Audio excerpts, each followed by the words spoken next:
People on the status of the BP oil spill, a catastrophe that is causing tremendous hardship in the Gulf Coast, damaging a precious ecosystem, and one that led to the death of 11 workers who lost their lives in the initial explosion. Yesterday, the federal government gave BP approval to move forward with a procedure known as a top kill to try to stop the leak. This involves plugging the well with densely packed mud to prevent any more oil from escaping. And given the complexity of this procedure and the depth of the leak, this procedure offers no guarantee of success. But we're exploring any reasonable strategies to try and save the Gulf from a spill that may otherwise last until the relief wells are finished. And that's a process that could take months. The American people should know that from the moment this disaster began, the federal government has been in charge of the response effort. As far as I'm concerned, BP is responsible for this horrific disaster, and we will hold them fully accountable on behalf of the United States as well as the people and communities victimized by this tragedy. We will demand that they pay every dime they owe for the damage they've done and the painful losses that they've caused. And we will continue to take full advantage of the unique technology and expertise they have to help stop this leak. But make no mistake, BP is operating at our direction. Every key decision and action they take must be approved by us in advance. I've designated Admiral Thad Allen, who has nearly 4 decades of experience responding to such disasters, as the National Incident Commander. And if he orders BP to do something to respond to this disaster, they are legally bound to do it. So, for example, when they said they would drill 1 relief well to stem this leak, we demanded a backup and ordered them to drill 2. And they are in the process of drilling 2. As we devise strategies to try and stop this leak, we're also relying on the brightest minds and most advanced technology in the world. We're relying on a team of scientists and engineers from our own national laboratories and from many other nations, a team led by our Energy Secretary and Nobel Prize-winning physicist, Stephen Chu. And we're relying on experts who've actually dealt with oil spills from across the globe, though none this challenging. The federal government is also directing the effort to contain and clean up the damage from the spill, which is now the largest effort of its kind in U.S. history. In this case, the federal, state, and local governments have the resources and expertise to play an even more direct role in the response effort. And I will be discussing this further when I make my second trip to Louisiana tomorrow. But so far, we have about 20,000 people in the region who are working around the clock to contain and clean up this oil. We have activated about 1,400 members of the National Guard in 4 states. We have the Coast Guard on site. We have more than 1,300 vessels assisting in the containment and cleanup efforts. We've deployed over 3 million feet of total boom to stop the oil from coming onshore. And today, more than 100,000 feet of boom is being surged to Louisiana parishes that are facing the greatest risk from the oil. So we'll continue to do whatever is necessary to protect and restore the Gulf Coast. For example, Admiral Allen just announced that we're moving forward with a section of Governor Jindal's Barrier Island proposal that could help stop oil from coming ashore. It'll be built in an area that is most at risk and where the work can be most quickly completed. We're also doing whatever it takes to help the men and women whose livelihoods have been disrupted and even destroyed by this spill. Everyone from fishermen to restaurant and hotel owners. So far, the Small Business Administration has approved loans and allowed many small businesses to defer existing loan payments.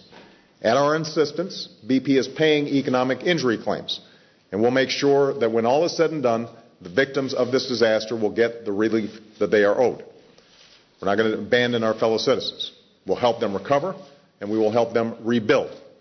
And in the meantime, I should also say that Americans can help by continuing to visit the communities and beaches of the Gulf Coast.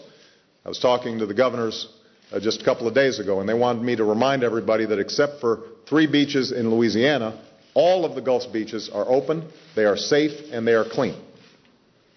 Now, as we continue our response effort, we're also moving quickly on steps to ensure that a catastrophe like this never happens again. I've said before that producing oil here in America is an essential part of our overall energy strategy. But all drilling must be safe. In recent months, I've spoken about the dangers of too much. I've heard people speaking about the dangers of too much government regulation. And I think we can all acknowledge there have been times in history when the government has overreached. But in this instance, the oil industry's cozy and sometimes corrupt relationship with government regulators meant little or no regulation at all. When Secretary Salazar took office, he found a minerals and management service that had been plagued by corruption for years. This was the agency charged with not only providing permits but also enforcing laws governing oil drilling. And the corruption was underscored by a recent Inspector General's report that covered activity which occurred prior to 2007, a report that can only be described as appalling. And Secretary Salazar immediately took steps to clean up that corruption. But this oil spill has made clear that more reforms are needed.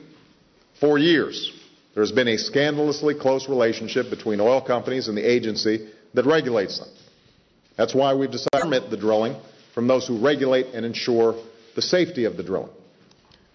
I also announced that no new permits for drilling new wells will go forward until a 30-day safety and environmental review was conducted. That review is now complete. Its initial recommendations include aggressive new operating standards and requirements for offshore energy companies, which we will put in place. Additionally, after reading the report's recommendations with Secretary Salazar and other members of my administration, we're going to be ordering the following actions. First, we will suspend the planned exploration of 2 locations off the coast of Alaska. Second, we will cancel the pending lease sale in the Gulf of Mexico and the proposed lease sale off the coast of Virginia. Third, we will continue the existing moratorium and suspend the issuance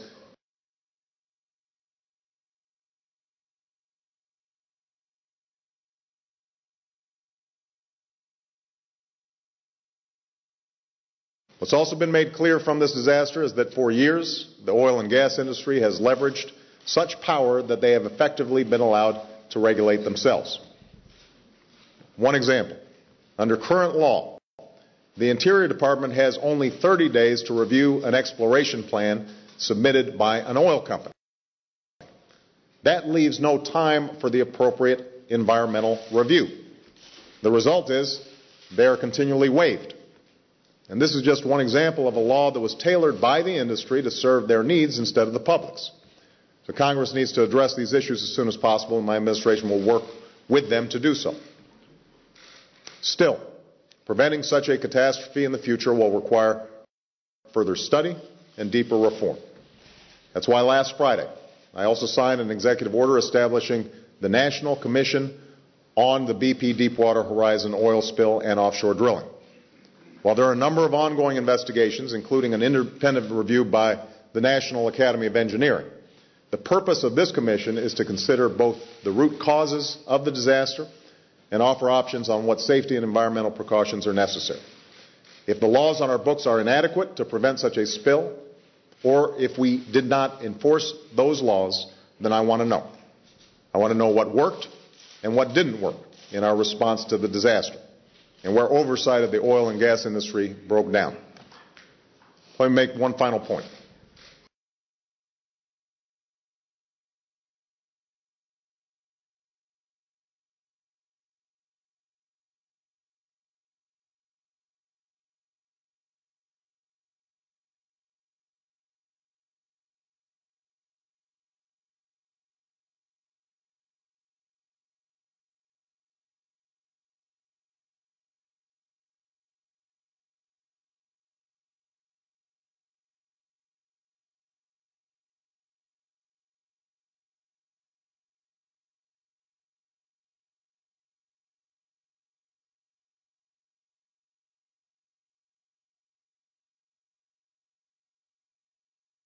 Go.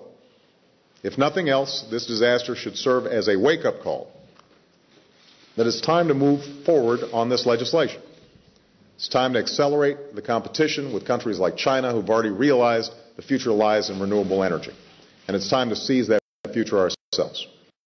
So I call on Democrats and Republicans in Congress, working with my administration, to answer this challenge once and for all. I'll close by saying this. This oil spill is an unprecedented disaster. The fact that the source of the leak is a mile under the surface where no human being can go has made it enormously difficult to stop. But we are relying on every resource and every idea, every expert and every bit of technology to work to stop it. We will take ideas from anywhere, but we are going to stop it. And I know that doesn't lessen the enormous sense of anger and frustration felt by people on the Gulf and so many Americans. Every day I see this leak continue, I am angry and frustrated as well. I realize that this entire response effort will continue to be filtered through the typical prism of politics, but that's not what I care about right now.